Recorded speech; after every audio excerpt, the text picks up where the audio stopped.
ஆண்டிப்பட்டியில் சாதனை மாணவிக்கு பாராட்டு தெரிவித்தனர். 10வது அரசு பொதுத் தேர்வில் மாநில அளவில் 4ஆம் இடமும், தேனி மாவட்ட அளவில் 2ஆம் இடமும் பெற்ற மாணவிக்கு கிராம மக்கள் ஒன்று சேர்ந்து சால்வை அணிவித்து நினைவு பரிசு வழங்கி பாராட்டு தெரிவித்தனர். தேனி மாவட்டம் ஆண்டிப்பட்டி அருகே உள்ள பாப்பம்மாள்புரத்தை சேர்ந்தவர் வெங்கடேஷன், விஜயலட்சுமி தம்பதியின் 2வது மகள் அனுஷ்கா. தேனியில் உள்ள தனியார் பள்ளியில் படித்த இவர் 10ஆம் வகுப்பு பொதுத் தேர்வில் மாநில அளவில் 4ஆம் இடமும், தேனி மாவட்ட அளவில் 2ஆம் இடமும் பெற்று சாதனை புரிந்துள்ளார்.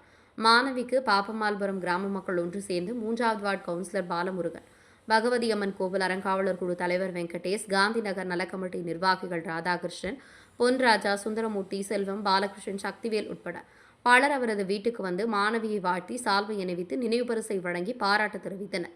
மாணவி அனுஷ்கா கூறும்போது, எதிர்காலத்தில் நல்ல முறையில் படித்து மாவட்ட ஆட்சியராக வந்து பொதுமக்களுக்கு சேவை புரிவதே தனது லட்சியம் என்று தெரிவித்தார். ஆண்டிப்பட்டி செய்திகளுக்காக தாசா பிரகாஷ்.